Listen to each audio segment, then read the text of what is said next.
네, 이제 국제 정세가 긴급하게 돌아가서 이제 제가 올리는 유튜브도 좀 자주 올리고 있는데요. 오늘은 이제 바로 끝난 미중 정상회담에 대해서 해설을 하겠습니다. 제가 뽑은 제목은 이제 그 두 사람이 우리는 적국이 아니라 경쟁국이다 이렇게 확인했다는 게 어제 이번 정상회담을 가장 간단하게 요약한 것을 볼 수 있겠습니다.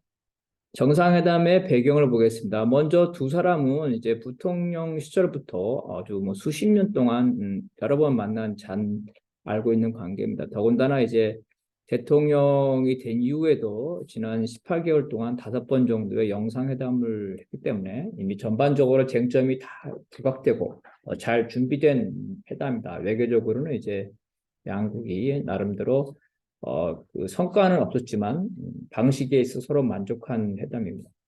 3시간이나 됐기 때문에 이미 여러 번 만났음에도 불구하고 3시간이나 대면 회담을 했기 때문에 거의 모든 분야에 대해서 다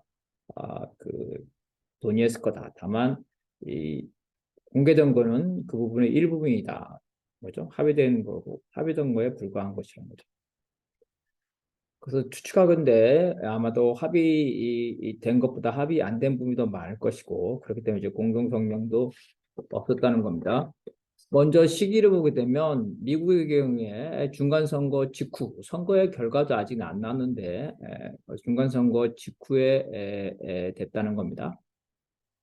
이 말은 뭐냐면은 미국의 입장에서 미중 정상회담을 빨리 개최할 필요가 있었지만 미국의 기본적인 방침이 이 전술적 후퇴였다는 거죠. 선거 전에는 중국에 대한 강경책 이런 것들을 얘기했죠. 공화당을 의식해서. 근데 실제로는 미국이 중국에 대해서 전술적 후퇴를 이미 선택하고 있었기 때문에 선거 전에 이러한 정상회담을 했을 경우에 선거에 미치는 영향이 있기 때문에 이것을 차단하기 위해서 선거 직후 했다는 겁니다.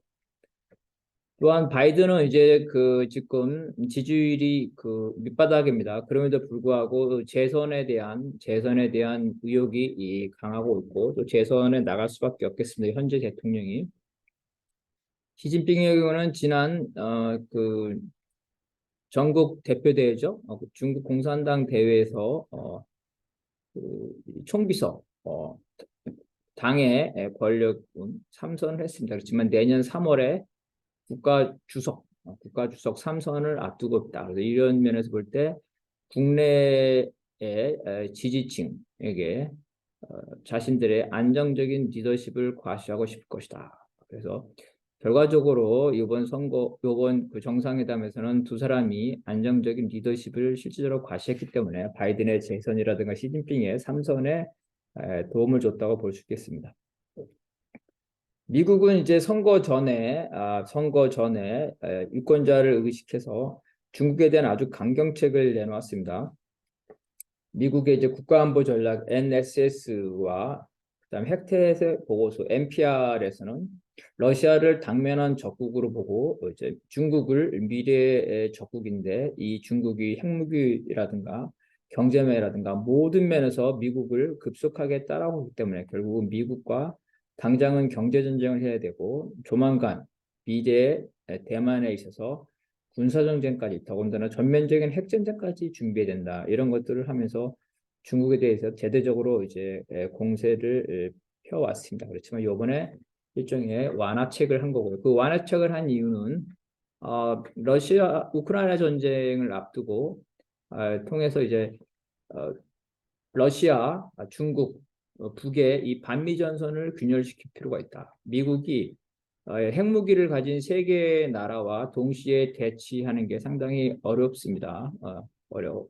그래서 우크라이나 전쟁에서 러시아를 확실하게 패배시키기 위해서는 이 중국의 지원을 끊을 필요가 있기 때문에 이 반미 전선을 균열시킬 필요가 있다는 거죠. 그래서 중국과 긴장 완화를 해서 러시아가 우크라이나 전쟁에서 패배하게끔 국제적 중국의 지원을 차단할 필요가 있었다는 겁니다.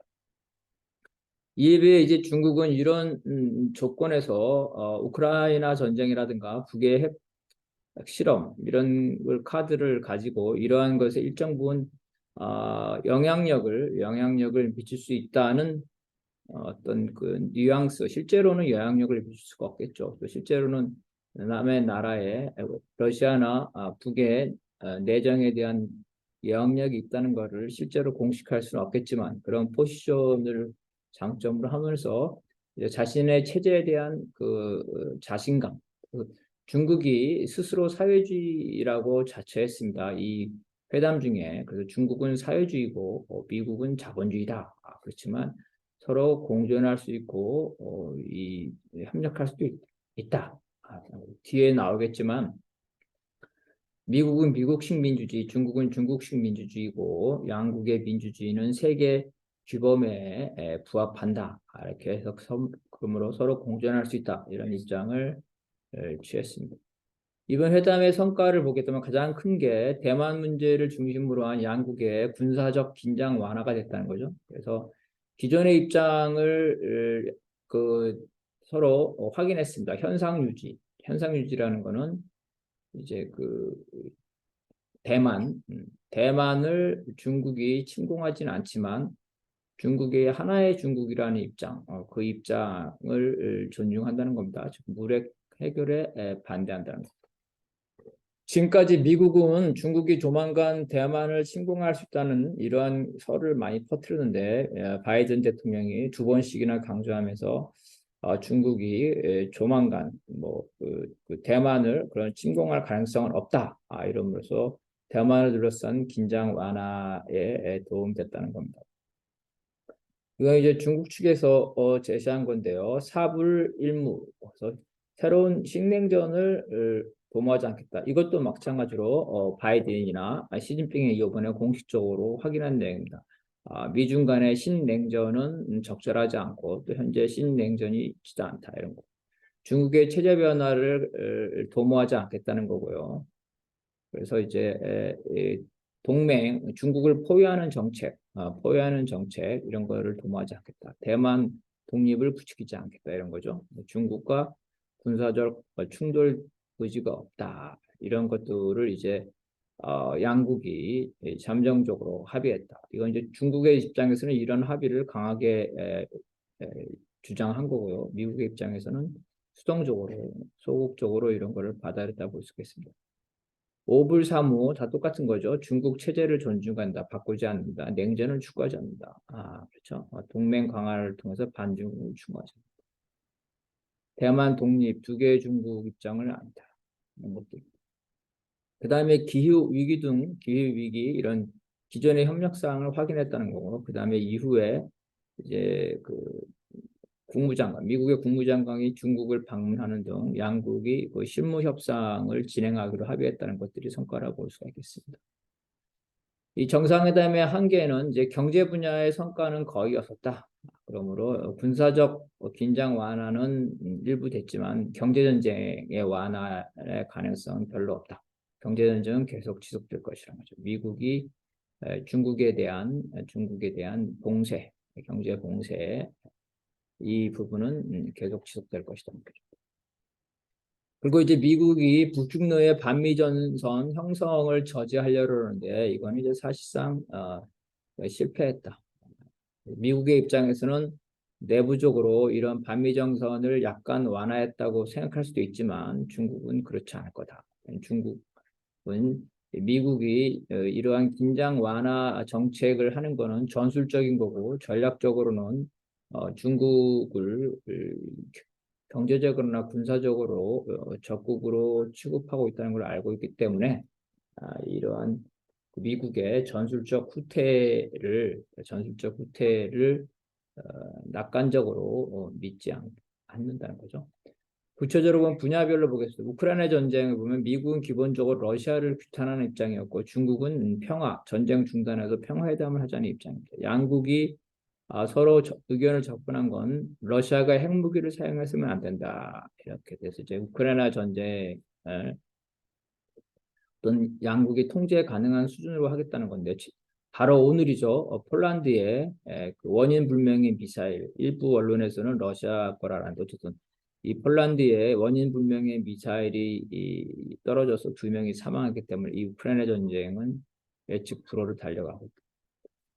북에 관한 문제는 이제 그 지금까지 미국의 백악관이나 의회는 중국이 북에 대해서 영향력을 행사할 수 있음에도 불구하고 영향력 행사 안 한다. 그러니까 중국을 압박하면 북의 그 핵 개발이라든가 이걸 막을 수 있다. 이렇게 해온 게 이제 미국의 공식 입장이었는데 이번에 바이든이 확실히 인정했습니다. 중국이 북에 대해서 영향력이 있는지 자기는 확신할 수 없다, 알 수 없다.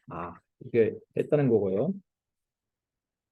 아, 그리고 이제 북의 핵실험과 북의 장거리 미사일을 막도록 중국에게 그 영향력을 행사해 달라고 얘기했다. 이건 이제 미국의 일방적인 얘기입니다. 중국에서는 아예 발표문에서 제외됐고요. 중국은 아마도 이거는 북의 그 주권의 문제일 것이다. 이렇게 얘기했겠죠. 그다음에 최근에 한반도 긴장 격화는 한미일 군사훈련 때문에 그런 거다. 이런 것으로 얘기했을 걸로 예측이 됩니다. 어쨌든 미국이 중국을 통해 북을 변화시키려는 그러한 입장이 그거에 대해서 현실적 한계를 인정했다. 이건 아주 중요한 것 같습니다. 그 다음에 중국의 민주주의와 인권 문제. 민주주의는 아까 말했죠. 양국 모두 특색의 민주주의고 국제규범에 포함하기 때문에 아무 문제가 없다. 중국은 이제 그 자국 내에 소수민족 문제나 인권 문제 자체가 존재하지 않는다고 부정을 했습니다. 이와 같이 이제 이번 정상회담의 결과는 잘 준비되었고